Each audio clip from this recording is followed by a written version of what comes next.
8h39, iniciando a conversa de redação, participação do Eduardo Costa, do Júnior Moreira, do sociólogo Luiz Flávio Sapori e da nossa colunista de economia, Rita Mundim. Você, ouvinte Itatiaia, também é nosso convidado. Participa aqui pelo WhatsApp 99996-7074.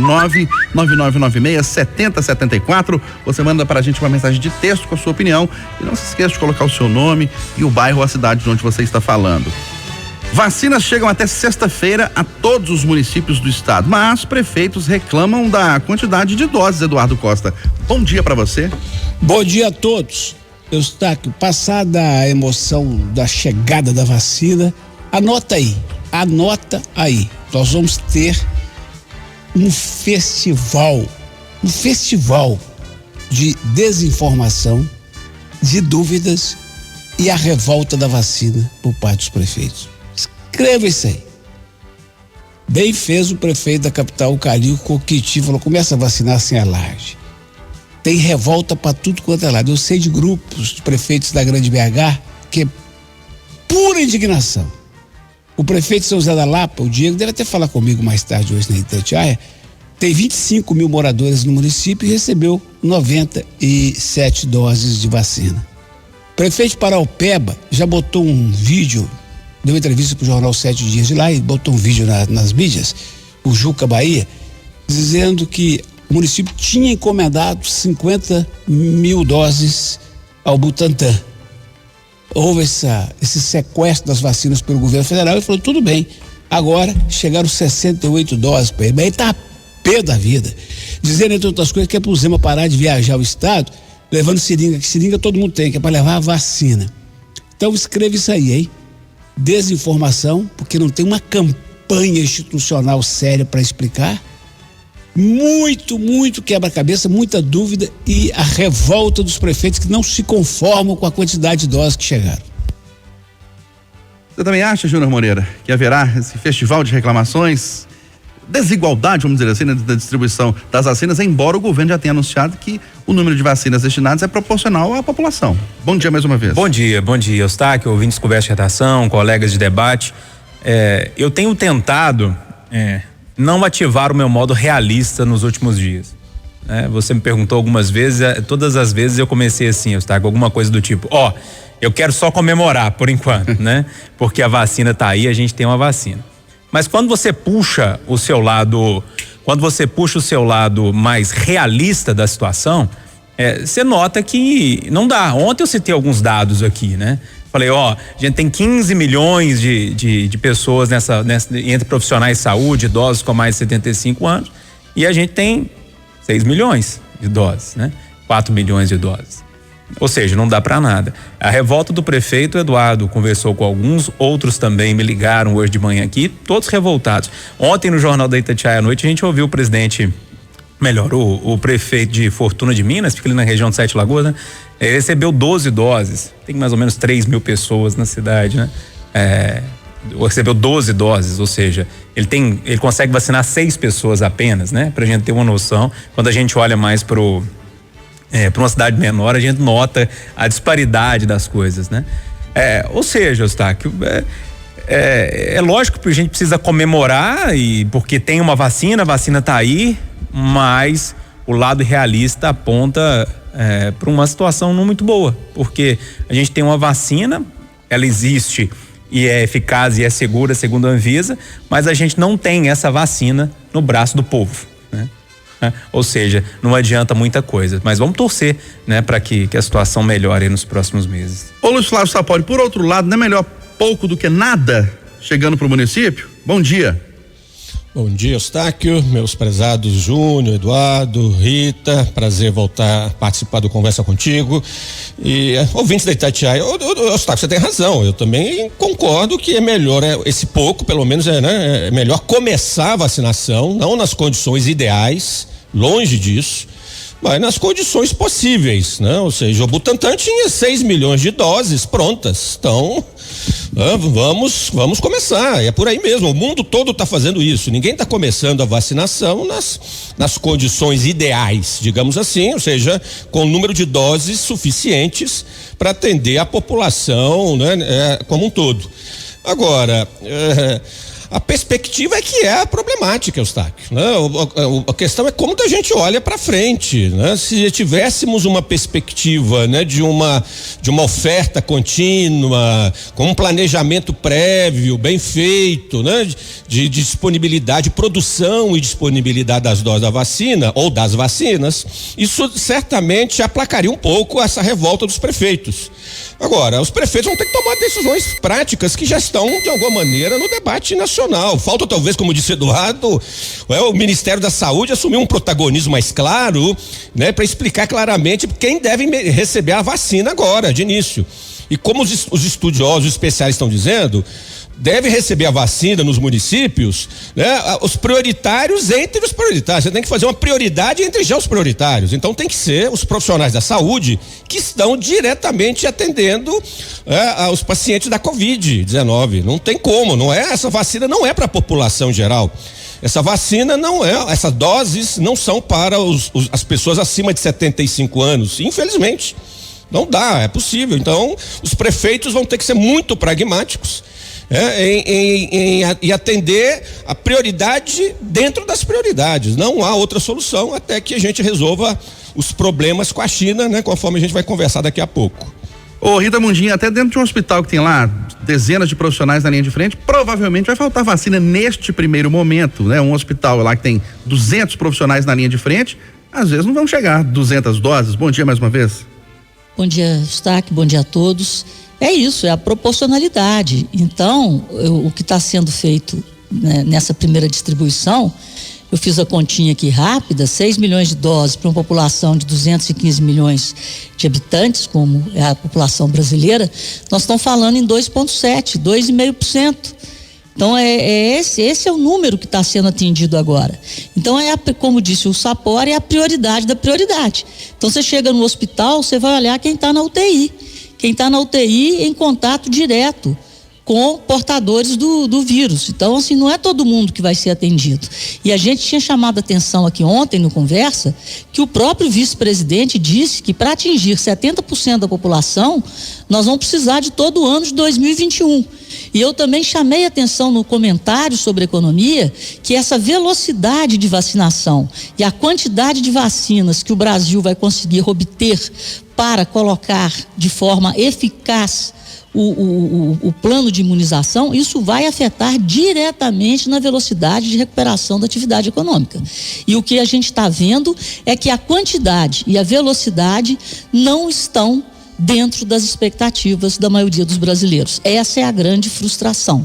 Existe a vacina, mas nós, neste momento, não temos nem quantidade, nem insumos para a produção de vacinas para atingir 10% da população.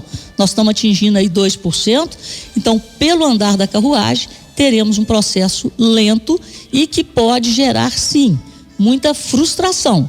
Mas a vacina existe, vamos trabalhar no sentido de melhorar essa velocidade e incrementar as relações diplomáticas para que cheguem vacinas e insumos.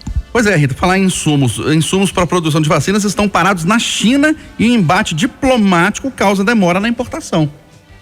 É o que eu acabei de falar. Então a gente tem que, nesse momento, né, exercitar a plenitude da nossa capacidade de dialogar, né, com os chineses. Nós fazemos parte, inclusive, do BRIC, e a Índia tem fábrica, a China tem insumo.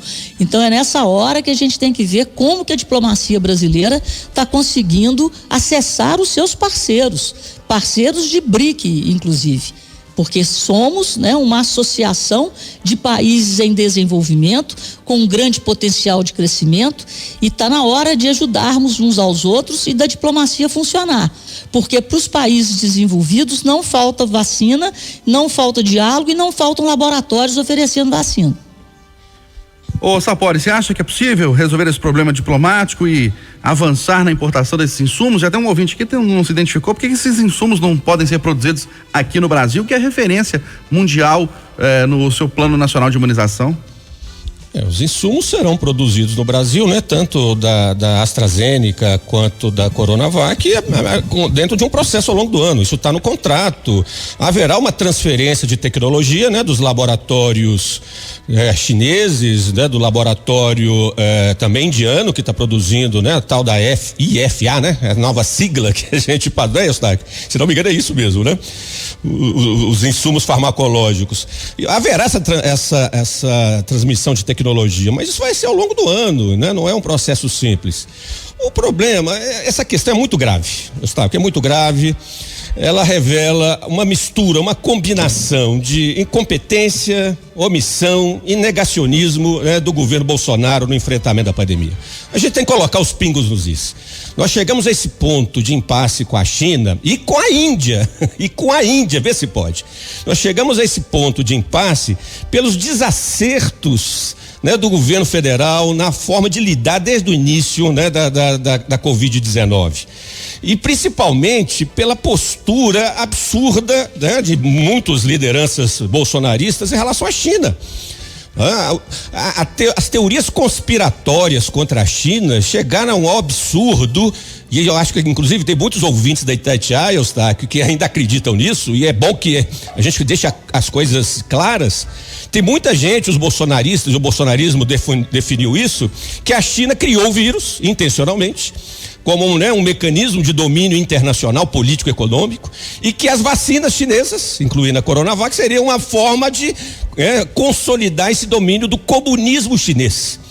Eustáquio, tem gente que acredita nisso até hoje, Eustáquio. É impressionante como a idiotice, né, tomou conta de parte da elite política nacional. E só para dar um aspecto nessa abordagem, eu lembro aos ouvintes da Itatiaia que ainda acreditam nessa teoria conspiratória, a China não é comunista, a economia chinesa é capitalista. A China tem uma ditadura de um partido político que se autoproclama comunista, mas a economia chinesa é capitalista plenamente. Então, em função dessas... Controlada pelo partido, né, Sapori? Exatamente, um partido mas então, é uma ditadura, peraí, né? Sapori, menos. Isso, não, Rita. Comunismo não é só bolsonarista que pensa assim, não, Sapori. Você tá subestimando o poderio chinês. Não, de maneira nenhuma. Nós estamos colocando as coisas de uma forma clara. Acreditar que a China do seu ponto de vista. Não, sim, e meu e de boa parte das pessoas mais lúcidas do país que estão percebendo os erros que o governo Bolsonaro cometeu e agora estamos pagando o preço. Pagamos o preço da China criando imbróglios burocráticos, legais para liberar os insumos. A Índia deixando claramente que o Brasil não é um dos parceiros preferenciais do país. Ou seja, a Índia não tem nada a ver com o negócio. A vacina é com a AstraZeneca. A fábrica da AstraZeneca é na China, é na Índia. Isso. Então, bom, você deve estar sabendo por que a Índia não liberou ainda os insumos para o Brasil, né? Você deve estar percebendo que a Índia... Por questões de interesse nacional, mas a AstraZeneca tem que entrar no processo, porque o Brasil não comprou vacina da Índia, comprou vacina da AstraZeneca. A Índia está muito insatisfeita com o Brasil, segundo alguns analistas, pela forma como o Brasil lidou com a liberação das patentes, né, das vacinas. O Brasil não adotou a postura da Índia, a Índia nesse sentido parece que está dando uma resposta ao governo brasileiro. Ou seja, Rita, o Brasil errou do ponto de vista da gestão da saúde, do ponto de vista diplomático, os impactos econômicos são nítidos. Então a teoria conspiratória em relação à China, que norteou o país. Só um minutinho, Rita, só um minutinho. Essa teoria conspiratória dos Estados Unidos vai manter a política do Trump em relação à China. Quero ver pra crer, Rita, quero ver pra crer. Agora, o Biden não vai dizer que o vírus é da China. O Biden é muito mais lúcido do que o Trump. Graças a Deus, o Trump deu adeus ao poder. Mas aí eu passo a palavra pro Eduardo e pro Júnior Moreira, reafirmando: nós vamos pagar um preço muito alto pelos desacertos, pela incompetência e pelo negacionismo, né, do governo Bolsonaro. E você, Eduardo, o que acha dessa questão? Haverá acordo mesmo com esse imbróglio, com essa confusão com a China? Me sinto contemplado aí com o debate, passo pro Júnior aí. Vai, Júnior. Eu acho que o debate é bom porque a gente vê dois lados de pensamento aí. Eu acho que eu vou mais na linha do meio da história. É lógico que a gente precisa criticar o regime ditatorial chinês, Isso é importante deixar claro que é um regime ditatorial, mas ao mesmo tempo a gente precisa criticar o nosso governo, porque você coloca a China como o maior produtor de insumos, né? No mundo, desse tipo de vacina. E aí ela olha para o mundo inteiro quer e não existe para todo mundo. Ela fala, quem que eu vou privilegiar? Quem me dá canelada todo dia?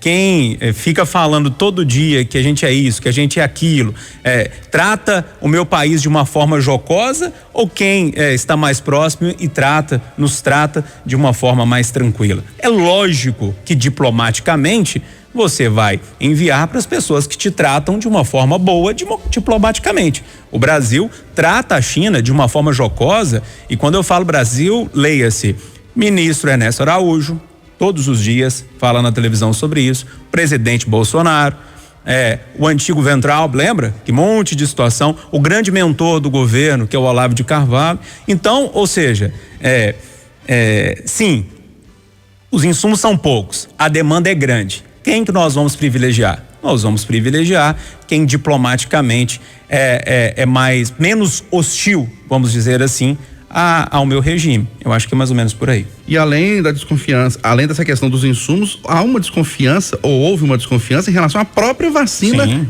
vinda do laboratório Sinovac, que é da China em parceria com o Butantan, a Coronavac.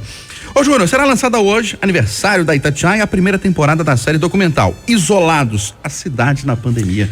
Eu precisaria de uns 20 minutos para falar sobre esse assunto, né? Eu participei desde o início dessa série, da produção dessa série de documentários, e é um documentário, uma série muito humana, né? Com um olhar muito humano por tudo que aconteceu, né? Tanto com os moradores de rua, com o comércio, com o futebol, com tudo que envolve os reflexos da pandemia, né? Ontem eu conversava com a nossa diretora Maria Cláudia Santos, que é a grande mentora dessa história toda, né? Desses documentários, e a gente falava exatamente sobre a diferença que eu acho que tem nisso tudo, sabe? Porque nós estamos acostumados muito com o jornalismo, que é de propor, de intervir, de criticar, né? De ser aquele ferrinho de dentista mesmo. E essa série de documentos vem para mostrar para os nossos ouvintes a situação em que algumas pessoas estão. Por exemplo, os moradores de rua.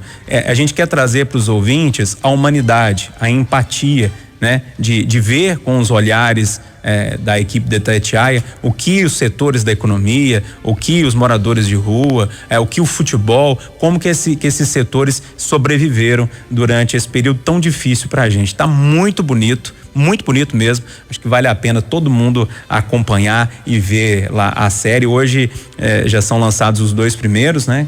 Chamado Maloca, esses 2 primeiros, que faz alusão àquela casa, né? Que os moradores de rua fazem para sobreviver. Enfim, é um projeto muito bonito, precisaria de mais tempo para falar sobre o assunto. Eu só falo com vocês, vejam, que eu tenho certeza que vocês vão gostar. O Eduardo, uma marca importante nesse aniversário da Itatiaia. Pois é, eu faço minhas as palavras do Júnior, documentários maravilhosos, merecem ser vistos, e quero aproveitar para explicar para 200, 300 amigos que mandam mensagem durante o Conversa e Redação, que ainda que eu quisesse acessar, eu não poderia, porque eu estou usando o meu celular no Zoom. Então, isso é todo dia. Eu quero explicar isso, que eu não posso acessar em tempo real. Mas essa é a Itatiaia. 69 anos de música, pouquinho. Muito esporte, muita informação, e tenho orgulho danado de estar aqui há mais de 35 anos. Viva Januário, viva Deus, viva São Sebastião, viva Itatiaia. Itatiaia, a rádio de Minas. Uma palavrinha final, Rita Mundim e Luiz Flávio Sapori. Parabéns para a Rádio Itatiaia, também muito orgulho de estar aqui, né, de conviver com essa família da Itatiaia. Parabéns a Maria Cláudia, a toda a equipe pela série que foi feita, emocionante, me emocionei muito com a série, com os 2 primeiros episódios, e parabéns para a Rádio Itatiaia. Um grande abraço a todos vocês que nos acompanham todos os dias, o aniversário de todos nós. Sapori. Reafirmando, está aqui, o aniversário da Itatiaia, mas o presente é para os mineiros, né? A série documental é realmente maravilhosa, reafirmo o que os colegas já disseram. Me orgulho muito de fazer parte dessa equipe, e Minas Gerais tem na Itatiaia uma verdadeira, né, instituição social. Está com uma informaçãozinha que acaba de chegar, uma fonte da prefeitura me passava aqui agora. Tem reunião com alguns setores da economia às 2 horas da tarde com o prefeito Alexandre Calil para tratar da retomada econômica e também repassar os dados da pandemia aqui na capital. É aquele processo de diálogo que o prefeito começou há uns 15 dias, né? Então essa reunião às 2 horas da tarde, é claro, a Itatiaia vai acompanhar de perto. Alô, 8h59 em Belo Horizonte, final do Jornal da Itatiaia, primeira edição desta quarta-feira.